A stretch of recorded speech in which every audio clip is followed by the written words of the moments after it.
If we attempt to interest a cultured layman in the problems of dreams, and if, with this end in view, we ask him what he believes to be the source of dreams, we shall generally find that he feels quite sure he knows at least this part of the solution. He thinks immediately of the influence exercised on the formation of dreams by a disturbed or impeded digestion. In parentheses, quote, dreams come from the stomach, end quote, end parentheses.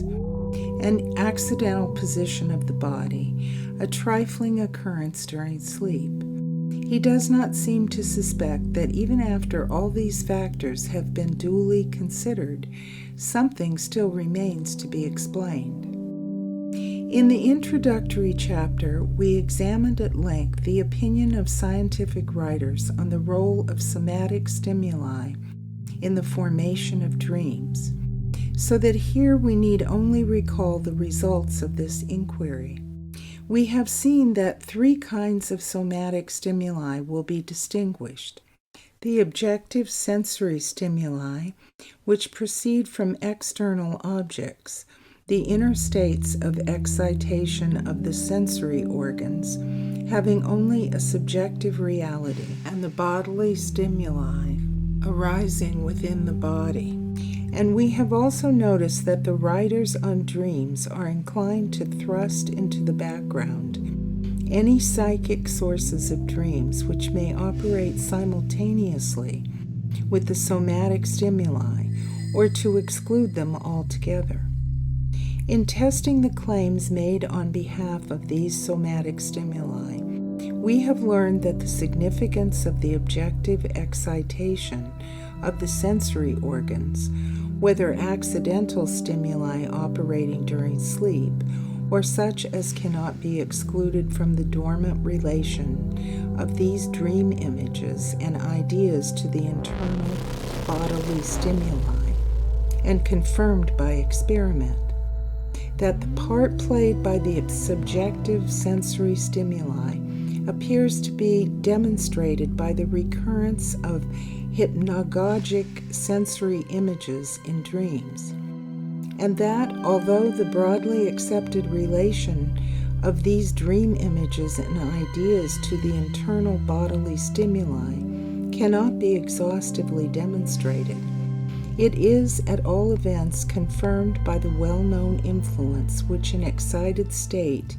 of the digestive, urinary, and sexual organs exercises upon the content of our dreams. Nerve stimulus and bodily stimulus would thus be the anatomical sources of dreams. That is, according to many writers, the sole and exclusive sources of dreams. But we have already considered a number of doubtful points, which seem to question not so much the correctness of the somatic theory as its adequacy.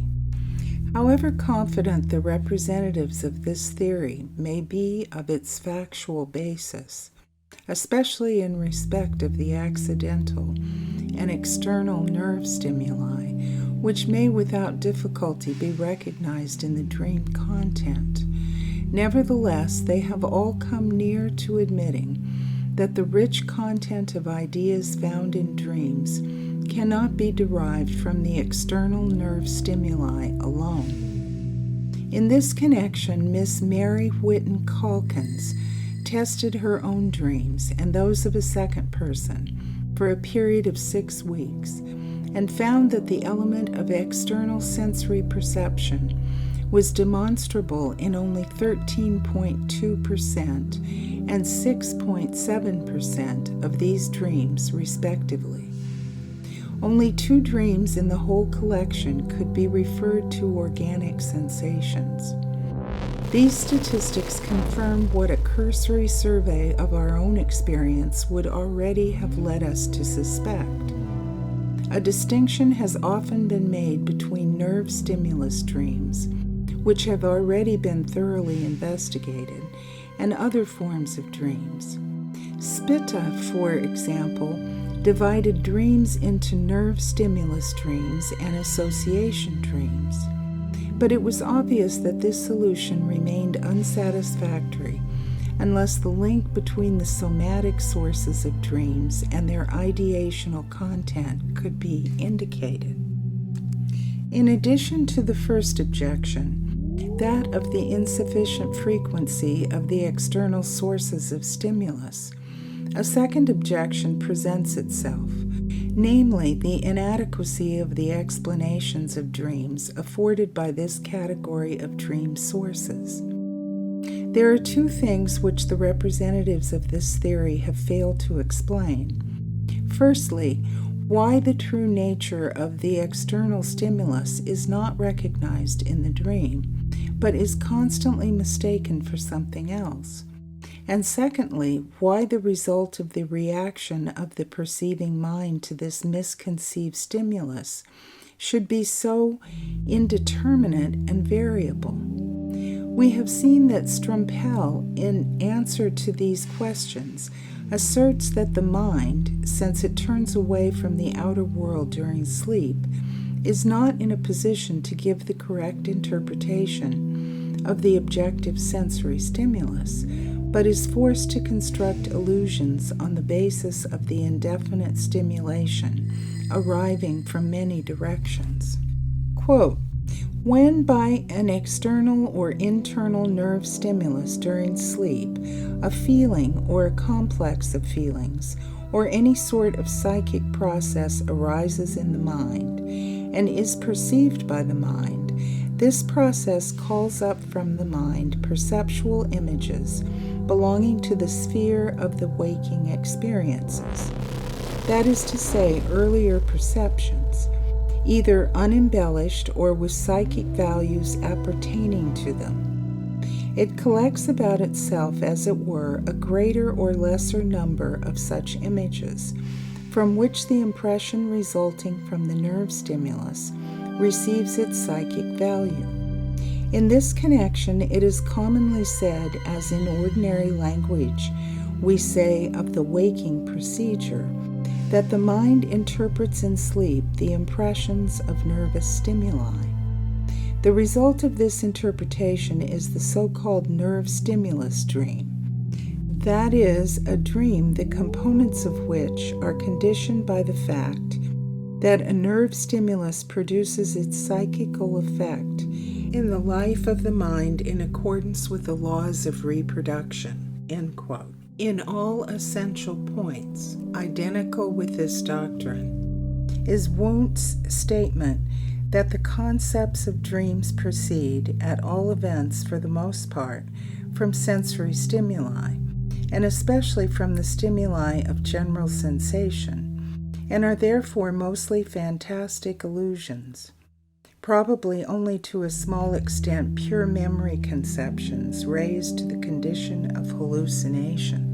To illustrate the relation between dream content and dream stimuli, which follows from this theory, Strumpel makes use of an excellent simile.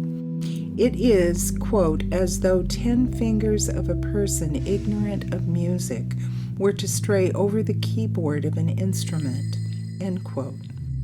The implication is that the dream is not a psychic phenomenon originating from psychic motives, but the result of a physiological stimulus, which expresses itself in psychic symptomatology, because the apparatus affected by the stimulus is not capable of any other mode of expression.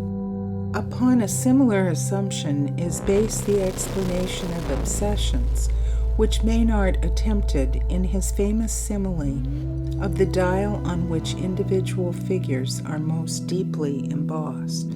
Popular though this theory of the somatic dream stimuli has become, and seductive though it may seem, it is nonetheless easy to detect its weak point.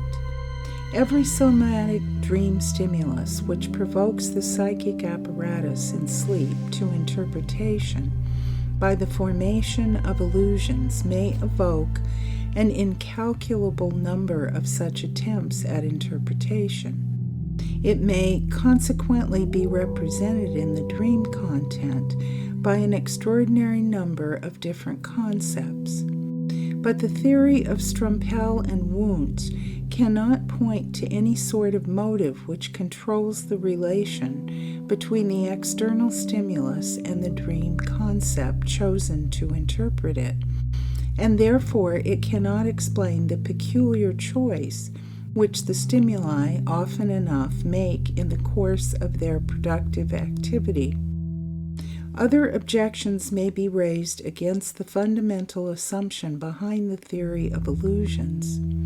The assumption that during sleep the mind is not in a condition to recognize the real nature of the objective sensory stimuli.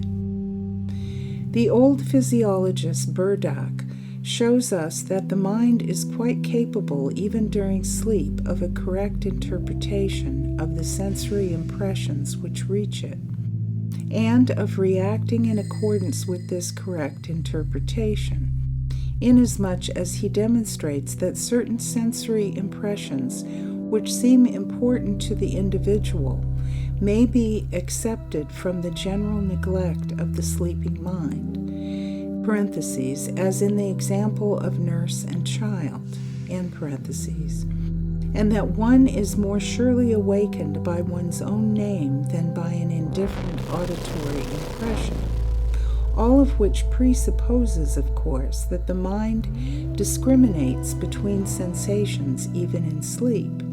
Burdach infers from these observations that we must not assume that the mind is incapable of interpreting sensory stimuli in the sleeping state, but rather that it is not sufficiently interested in them. The arguments which Burdach employed in 1830 reappear unchanged in the works of Lipps, in parentheses, in the year 1883, end parentheses, where they are employed for the purpose of attacking the theory of somatic stimuli. According to these arguments, the mind seems to be like the sleeper in the anecdote, who, on being asked, "Are you asleep?" answers no, and on being again addressed with the words, "Then lend me 10 florins," takes refuge in the excuse, "I am asleep." Footnote: I would advise everyone to read the exact and detailed records, collected in 2 volumes, of the dreams experimentally produced by Morley Vold, in order to convince himself how little the conditions of the experiments help to explain the content of the individual dream, and how little such experiments help us towards an understanding of the problems of dreams. The inadequacy of the theory of somatic dream stimuli may be further demonstrated in another way. Observation shows that external stimuli do not oblige me to dream, even though these stimuli appear in the dream content as soon as I begin to dream, supposing that I do dream. In response to a touch or pressure stimulus experienced while I am asleep, a variety of reactions are at my disposal. I may overlook it and find on waking that my leg has become uncovered, or that I have been lying on an arm. Indeed, pathology offers me a host of examples of powerfully exciting sensory and motor stimuli of different kinds which remain ineffective during sleep. I may perceive the sensation during sleep, and though my sleep, as it were, as constantly happens in the case of pain stimuli, but without weaving the pain into the texture of a dream. And thirdly, I may wake up in response to the stimulus simply in order to avoid it. Still another, 4th reaction is possible, namely that the nerve stimulus may cause me to dream. But the other possible reactions occur quite as frequently as the reaction of dream formation. This, however, would not be the case if the incentive to dreaming did not lie outside the somatic dream sources. End of footnote.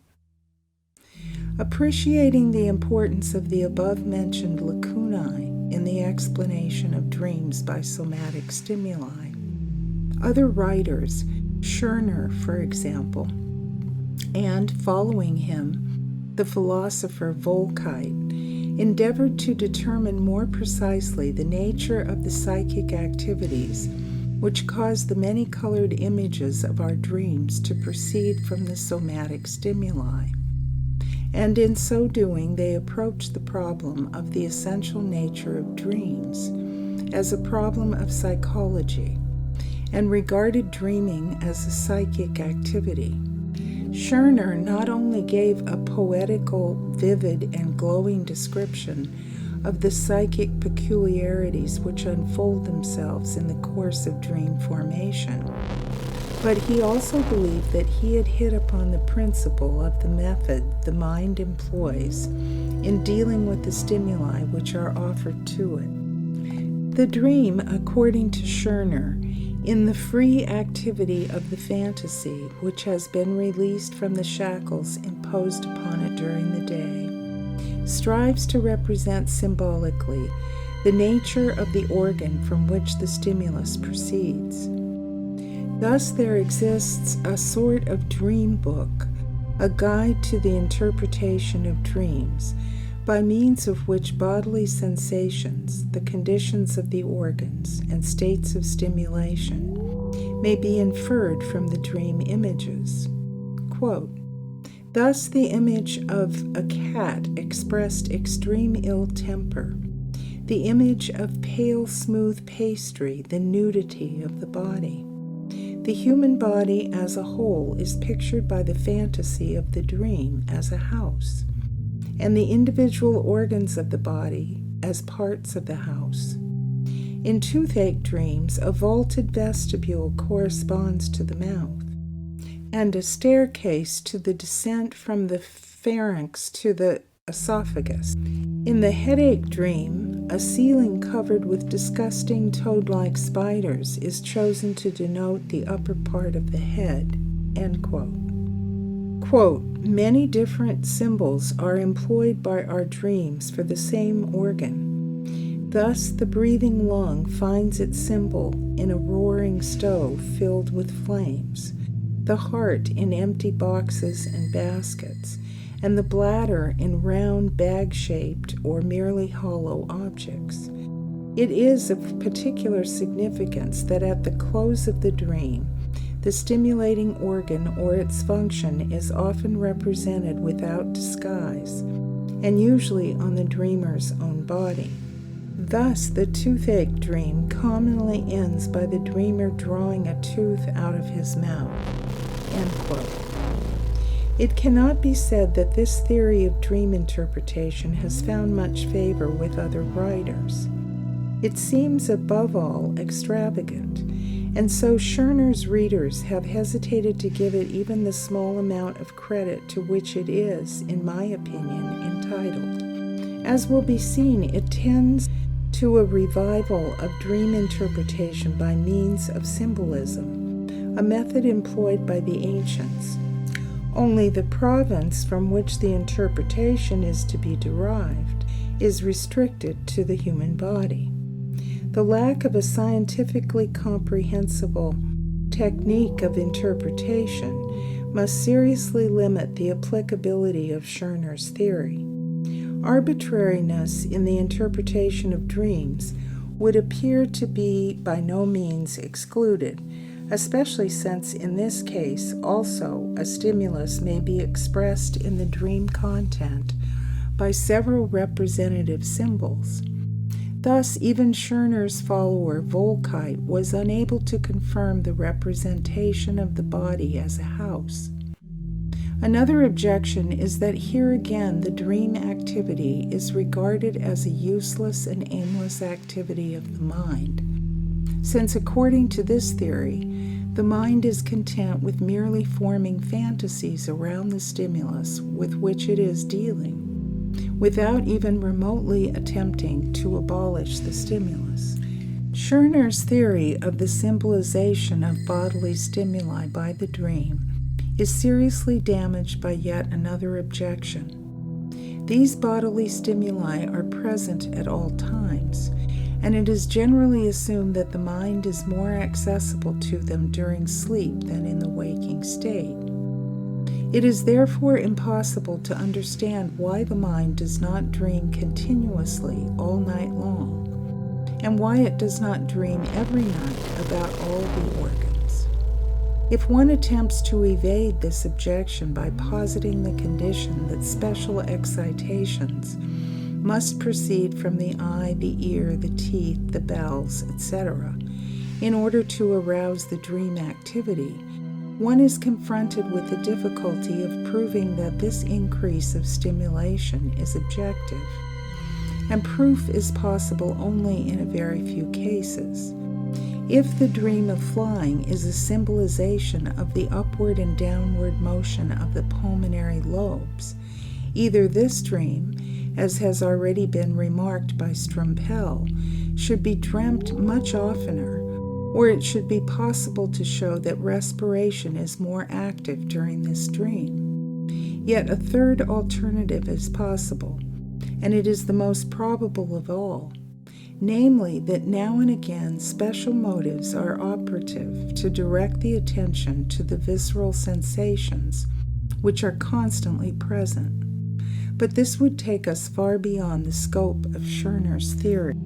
The value of Scherner's and Volkite's disquisitions resides in their calling our attention to a number of characteristics of the dream content which are in need of explanation, and which seem to promise fresh discoveries. It is quite true that symbolizations of the bodily organs and functions do occur in dreams. For example, that water in a dream often signifies a desire to urinate, that the male genital organ may be represented by an upright staff or a pillar, etc. With dreams which exhibit a very animated field of vision and brilliant colors, in contrast to the dimness of other dreams, the interpretation that they are, quote, dreams due to visual stimulation, end quote, can hardly be dismissed, nor can we dispute the participation of illusion formation in dreams which contain noise and a medley of voices. A dream like that of Scherner's, that two rows of fair, handsome boys stood facing one another on a bridge, attacking one another and then resuming their positions, until finally the dreamer himself sat down on a bridge and drew a long tooth from his jaw, or a similar dream of Volkite's, in which two rows of drawers played a part, and which again ended in the extraction of a tooth. Dream formations of this kind, of which both writers relate a great number, forbid our dismissing Scherner's theory as an idle invention without seeking the kernel of truth which may be contained in it. We are therefore confronted with the task of finding a different explanation of the supposed symbolization of the alleged dental stimulus. Throughout our consideration of the theory of the somatic sources of dreams, I have refrained from urging the argument which arises from our analyses of dreams.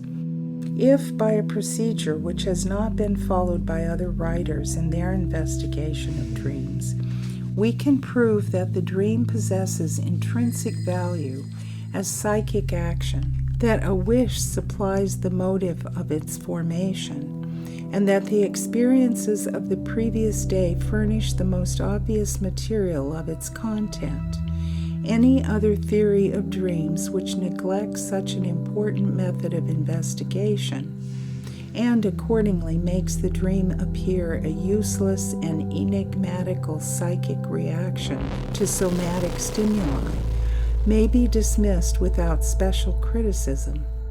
For in this case there would have to be, and this is highly improbable, two entirely different kinds of dreams, of which only one kind has come under our observation, while the other kind alone has been observed by the earlier investigators. It only remains now to find a place in our theory of dreams for the facts on which the current doctrine of somatic dream stimuli is based. We have already taken the first step in this direction in advancing the thesis that the dream work is under a compulsion to elaborate into a unified whole all the dream stimuli which are simultaneously present. We have seen that when two or more experiences capable of making an impression on the mind have been left over from the previous day, the wishes that result from them are united into one dream. Similarly, that the impressions possessing psychic value and the indifferent experiences of the previous day unite in the dream material, provided that connecting ideas between the two can be established. Thus, the dream appears to be a reaction to everything which is simultaneously present as actual in the sleeping mind.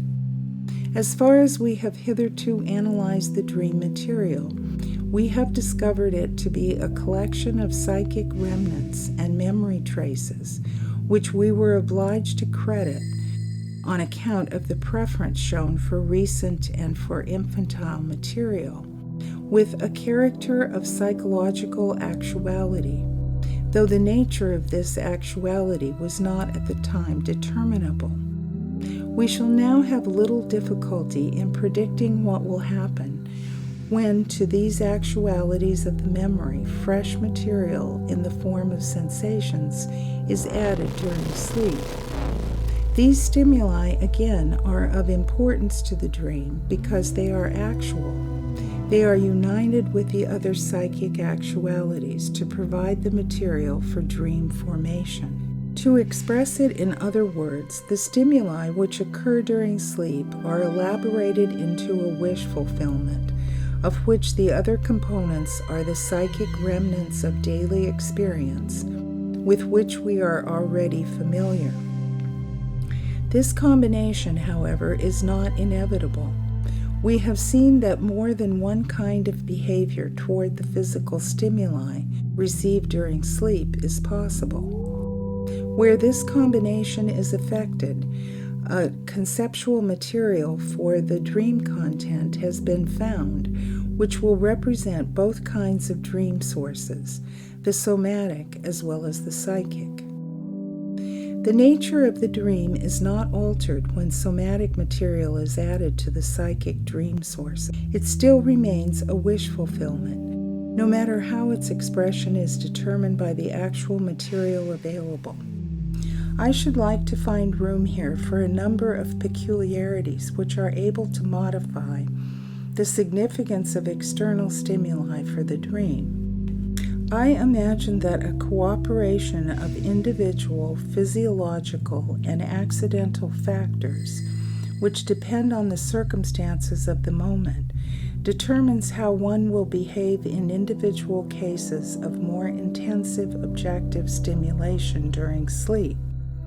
Habitual or accidental profundity of sleep, in conjunction with the intensity of the stimulus, will in one case make it possible so to suppress the stimulus that it will not disturb the sleeper, while in another case it will force the sleeper to wake, or will assist the attempt to subdue the stimulus by weaving it into the texture of the dream.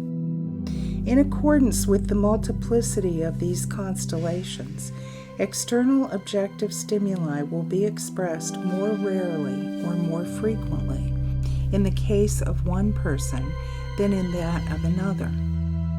In my own case, since I am an excellent sleeper and obstinately refuse to allow myself to be disturbed during sleep on any pretext whatever, this intrusion of external causes of excitation into my dreams is very rare, whereas psychic motives apparently cause me to dream very easily.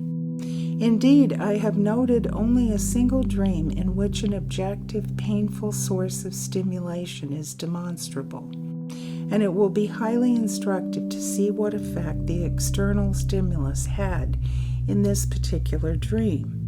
I am riding a gray horse, at first timidly and awkwardly, as though I were merely carried along. Then I meet a colleague, P., also on horseback, and dressed in rough frieze. He is sitting erect in the saddle. he calls my attention to something, probably to the fact that I have a very bad seat. Now I begin to feel more and more at ease on the back of my highly intelligent horse. I sit more comfortably, and I find that I am quite at home up here. My saddle is a sort of pad which completely fills the space between the neck and the rump of the horse. I ride between two vans and just manage to clear them. After riding up the street for some distance, I turn round and wish to dismount, at first in front of a little open chapel which is built facing onto the street. Then I do really dismount in front of a chapel which stands near the first one. The hotel is in the same street. I might let the horse go there by itself, but I prefer to lead it thither. It seems as though I should be ashamed to arrive there on horseback. In front of the hotel there stands a page boy who shows me a note of mine, which has been found, and ridicules me on account of it. On the note is written, doubly underlined, "Eat nothing," and then a second sentence, indistinct, something like "do not work."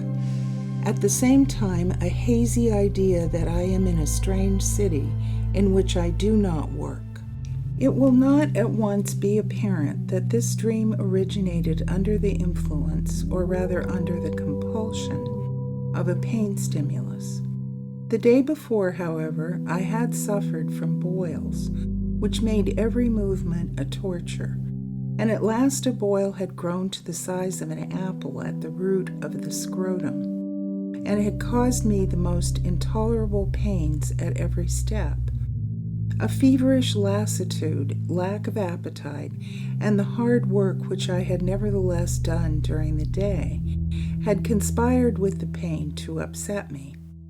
I was not altogether in a condition to discharge my duties as a physician, but in view of the nature and the location of the malady, it was possible to imagine something else for which I was most of all unfit, namely riding. Now it is this very activity of riding into which I am plunged by the dream. It is the most energetic denial of the pain which imagination could conceive. As a matter of fact, I cannot ride. I do not dream of doing so. I never sat on a horse but once, and then without a saddle, and I did not like it. But in this dream I ride as though I had no boil on the perineum, or rather I ride just because I want to have none. Probably being thus comforted, I did not feel anything of my pain during the first few hours of my sleep. Then the painful sensations made themselves felt and tried to wake me, whereupon the dream came and said to me soothingly, "Go on sleeping, you are not going to wake. You have no boil, for you are riding on horseback, and with a boil just there no one could ride." And the dream was successful. The pain was stifled, and I went on sleeping.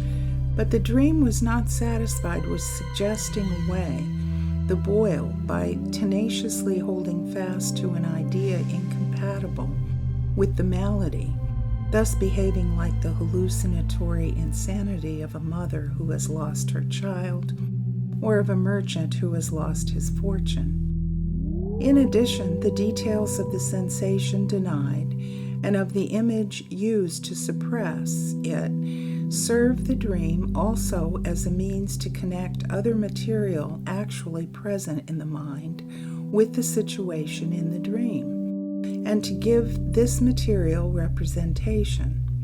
I am riding on a gray horse. The color of the horse exactly corresponds with the pepper and salt suit in which I last saw my colleague P in the country. I have been warned that highly seasoned food is the cause of boils, and in any case it is preferable as an etiological explanation to sugar, which might be thought of in connection with furunculosis. My friend P likes to ride the high horse with me ever since he took my place in the treatment of a female patient, in whose case I had performed great feats, but who really, like the horse in the story of the Sunday equestrian, led me wherever she wished.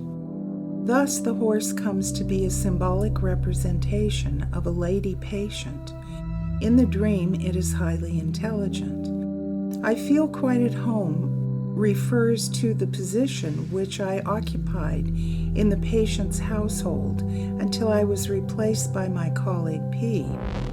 "I thought you were safe in the saddle up there," one of my few well-wishers among the eminent physicians of the city recently said to me, with reference to the same household.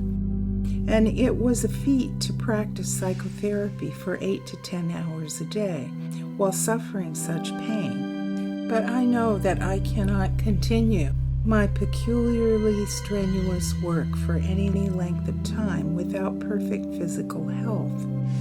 And the dream is full of dismal allusions to the situation which would result if my illness continued. The note, such as neurasthenics carry and show to their doctors: "Do not work, do not eat." On further interpretation, I see that the dream activity has succeeded in finding its way from the wish situation of riding to some very early childish quarrels which must have occurred between myself and a nephew who is a year older than I and is now living in England. It has also taken up elements from my journeys in Italy. The street in the dream is built up out of impressions of Verona and Siena. A still deeper interpretation leads to sexual dream thoughts, and I recall what the dream allusions to that beautiful country were supposed to mean in the dream of a female patient who had never been to Italy. Parentheses, to Italy, German, gen Italian, equals genitals, end parentheses. At the same time, there are references to the house in which I preceded my friend P as physician and to the place where the boil is located. In another dream, I was similarly successful in warding off a threatened disturbance of my sleep. This time the threat came from a sensory stimulus. It was only chance, however, that enabled me to discover the connection between the dream and the accidental dream stimulus, and in this way to understand the dream. One midsummer morning in a Tyrolese mountain resort, I woke with the knowledge that I had dreamed the Pope is dead. I was not able to interpret this short, non-visual dream.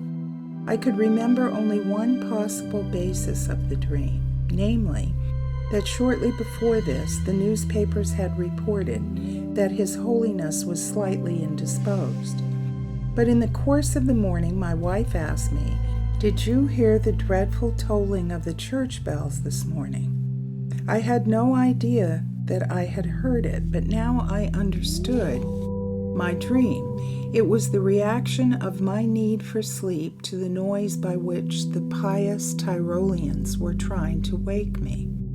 I avenged myself on them by the conclusion which formed the content of my dream, and continued to sleep without any further interest in the tolling of the bells. Among the dreams mentioned in the previous chapters, there are several which might serve as examples of the elaboration of so-called nerve stimuli. The dream of drinking in long draughts is such an example. Here the somatic stimulus seems to be the sole source of the dream, and the wish arising from the sensation, thirst, the only motive for dreaming. We find much the same thing in other simple dreams, where the somatic stimulus is able of itself to generate a wish. The dream of the sick woman who throws the cooling apparatus from her cheek at night is an instance of an unusual manner of reaching to a pain stimulus with a wish fulfillment. It seems as though the patient had temporarily succeeded in making herself analgesic, and accompanied this by ascribing her pains to a stranger. My dream of the 3 Parsi is obviously a hunger dream, but it has contrived to shift the need for food right back to the child's longing for its mother's breast, and to use a harmless desire as a mask for a more serious one that cannot venture to express itself so openly. In the dream of Count Thun, we were able to see by what paths an accidental physical need was brought into relation with the strongest, but also the most rigorously repressed impulses of the psychic life. And when, as in the case reported by Garnier, the first consul incorporates the sound of an exploding infernal machine into a dream of battle before it causes him to wake, the true purpose for which alone psychic activity concerns itself with sensations during sleep is revealed with unusual clarity. A young lawyer who is full of his first great bankruptcy case and falls asleep in the afternoon behaves just as the great Napoleon did. He dreams of a certain G. Reich in Husiaten, whose acquaintance he has made in connection with the bankruptcy case. But Husiaten forces itself upon his attention still further. He is obliged to wake only to hear his wife, who is suffering from bronchial catarrh, violently coughing. Let us compare the dream of Napoleon I, who incidentally was an excellent sleeper, with that of the sleepy student who was awakened by his landlady with the reminder that he had to go to the hospital, and who thereupon dreamt himself into a bed in the hospital and then slept on, the underlying reasoning being as follows: if I am already in the hospital, I needn't get up to go there. This is obviously a convenience dream. The sleeper frankly admits to himself his motive in dreaming, but he thereby reveals one of the secrets of dreaming in general.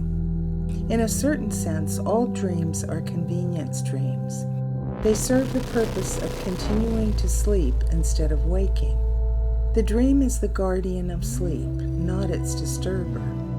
In another place, we shall have occasion to justify this conception in respect to the psychic factors that make for waking, but we can already demonstrate its applicability to the objective external stimuli.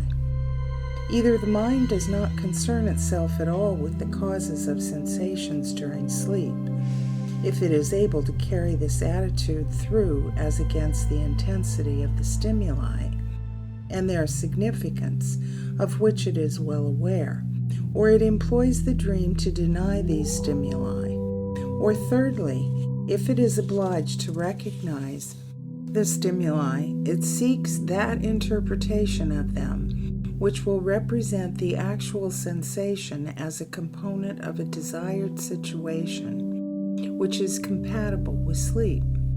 The actual sensation is woven into the dream in order to deprive it of its reality.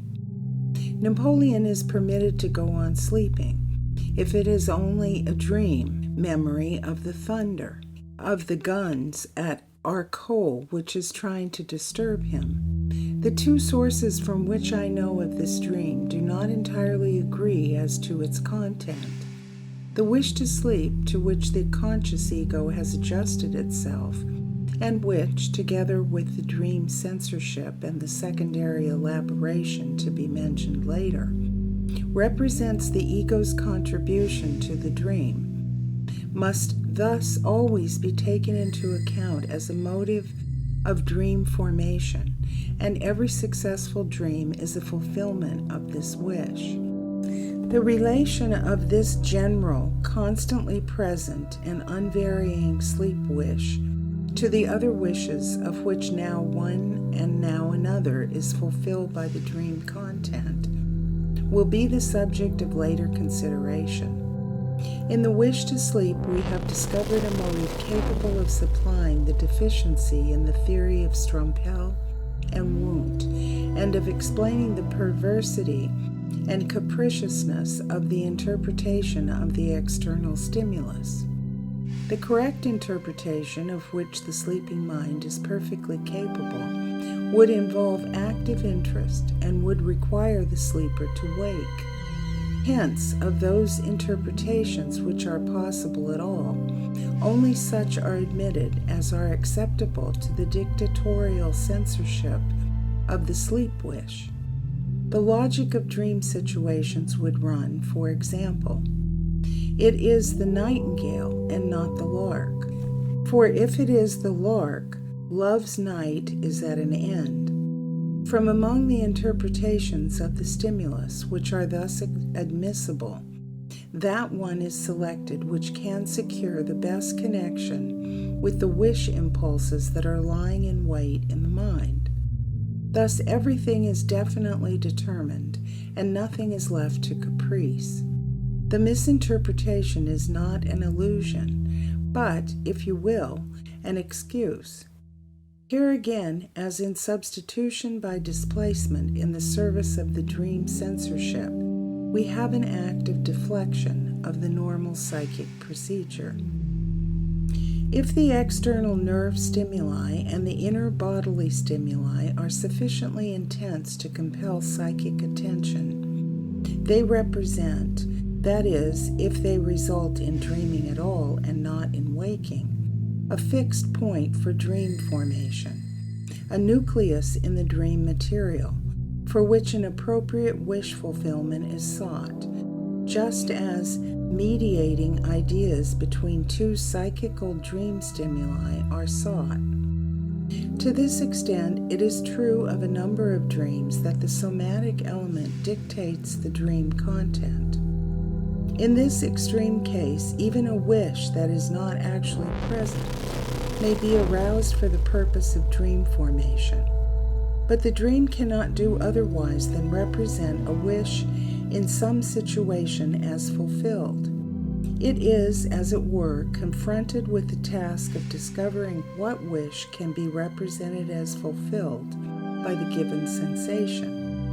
Even if this given material is of a painful or disagreeable character, yet it is not unserviceable for the purposes of dream formation. The psychic life has at its disposal even wishes whose fulfillment evokes displeasure, which seems a contradiction, but becomes perfectly intelligible if we take into account the presence of two sorts of psychic instants and the censorship that subsists between them. In the psychic life there exist, as we have seen, repressed wishes which belong to the first system, and to whose fulfillment the second system is opposed. We do not mean this in a historic sense, that such wishes have once existed and have subsequently been destroyed. The doctrine of repression, which we need in the study of psychoneuroses, asserts that such repressed wishes still exist, but simultaneously with an inhibition which weighs them down. Language has hit upon the truth when it speaks of the suppression, in parentheses, sub-pression, or pushing under, end parentheses, of such impulses. The psychic mechanism which enables such suppressed wishes to force their way to realization is retained in being and in working order. But if it happens that such a suppressed wish is fulfilled, the vanquished inhibition of the second system, which is capable of consciousness, is then expressed as discomfort. And in order to conclude this argument, if sensations of a disagreeable character which originate from somatic sources are present during sleep, this constellation is utilized by the dream activity to procure the fulfillment, with more or less maintenance of the censorship, of an otherwise suppressed wish. This state of affairs makes possible a certain number of anxiety dreams, while others of these dream formations, which are unfavorable to the wish theory, exhibit a different mechanism. For the anxiety in dreams may of course be of a psychoneurotic character, originating in psychosexual excitation, in which case the anxiety corresponds to repressed libido. Then this anxiety, like the whole anxiety dream, has the significance of a neurotic symptom, and we stand at the dividing line where the wish-fulfilling tendency of dreams is frustrated. But in other anxiety dreams, the feeling of anxiety comes from somatic sources, as in the case of persons suffering from pulmonary or cardiac trouble, with occasional difficulty in breathing. And then it is used to help such strongly suppressed wishes to attain fulfillment in a dream, the dreaming of which, from psychic motives, would have resulted in the same release of anxiety. It is not difficult to reconcile these two apparently contradictory cases.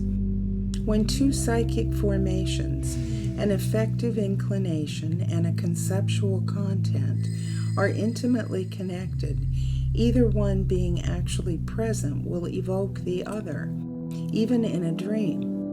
Now the anxiety of somatic origin evokes the suppressed conceptual content. Now it is the released conceptual content, accompanied by sexual excitement, which causes the release of anxiety. In the one case, it may be said that a somatically determined affect is psychically interpreted. In the other case, all is of psychic origin, but the content which has been suppressed is easily replaced by a somatic interpretation which fits the anxiety. The difficulties which lie in the way of understanding all this have little to do with dreams. They are due to the fact that in discussing these points, we are touching upon the problems of the development of anxiety and of repression. The general aggregate of bodily sensation must undoubtedly be included among the dominant dream stimuli of internal bodily origin. Not that it is capable of supplying the dream content, but it forces the dream thoughts to make a choice from the material destined to serve the purpose of representation in the dream content, inasmuch as it brings within easy reach that part of the material which is adapted to its own character, and holds the rest at a distance. Moreover, this general feeling which survives from the preceding day is of course connected with the psychic residues that are significant for the dream. Moreover, this feeling itself may be either maintained or overcome in the dream, so that it may, if it is painful, veer around into its opposite. If the somatic sources of excitation during sleep, that is, the sensations of sleep, are not of unusual intensity, the part which they play in dream formation is, in my judgment, similar to that of those impressions of the day which are still recent but of no great significance. I mean that they are utilized for the dream formation if they are of such a kind that they can be united with the conceptual content of the psychic dream source, but not otherwise. They are treated as a cheap, ever-ready material which can be used whenever is needed, and not as valuable material which itself prescribes the manner in which it must be utilized. I might suggest the analogy of a connoisseur giving an artist a rare stone, a piece of onyx, for example, in order that it may be fashioned into a work of art. Here the size of the stone, its color, and its markings help to decide what head or what scene shall be represented. While if he is dealing with a uniform and abundant material such as marble or sandstone, the artist is guided only by the idea which takes shape in his mind. Only in this way, it seems to me, can we explain the fact that the dream content furnished by physical stimuli of somatic origin, which are not unusually accentuated, does not make its appearance in all dreams and every night. Perhaps an example which takes us back to the interpretation of dreams will best illustrate my meaning. One day I was trying to understand the significance of the sensation of being inhibited, of not being able to move from the spot, of not being able to get something done, etc., which occurs so frequently in dreams and is so closely allied to anxiety. That night I had the following dream. I am very incompletely dressed, and I go from a flat on the ground floor up a flight of stairs to an upper story. In doing this, I jump up 3 stairs at a time, and I am glad to find that I can mount the stairs so quickly. Suddenly I notice that a servant maid is coming down the stairs, that is, towards me. I am ashamed and try to hurry away, and now comes this feeling of being inhibited. I am glued to the stairs and cannot move from the spot. Analysis. The situation of the dream is taken from an everyday reality.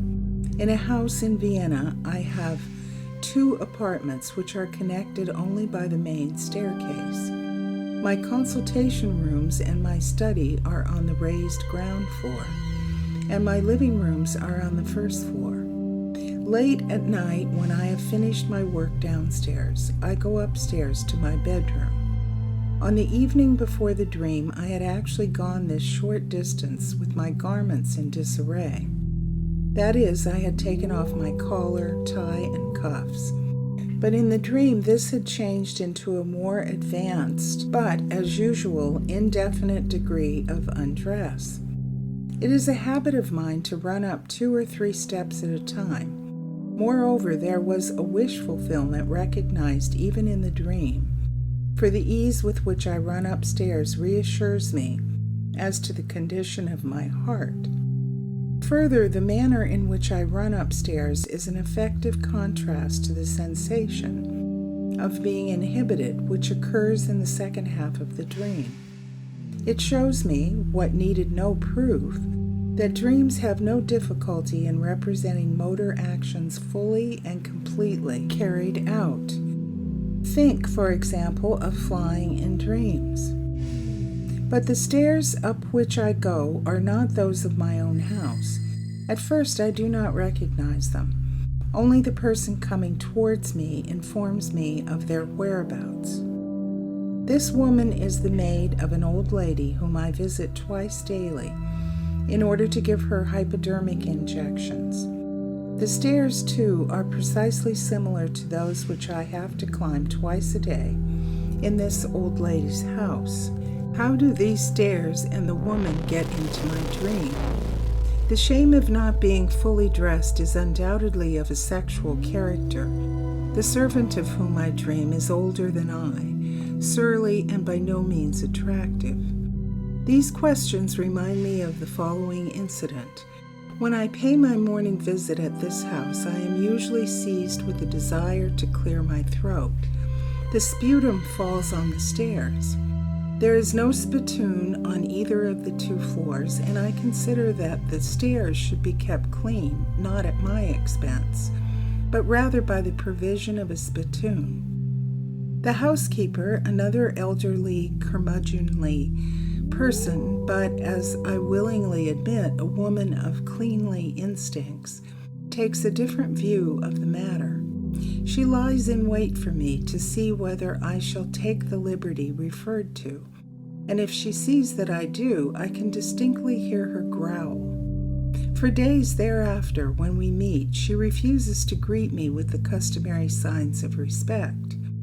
On the day before the dream, the housekeeper's attitude was reinforced by that of the maid.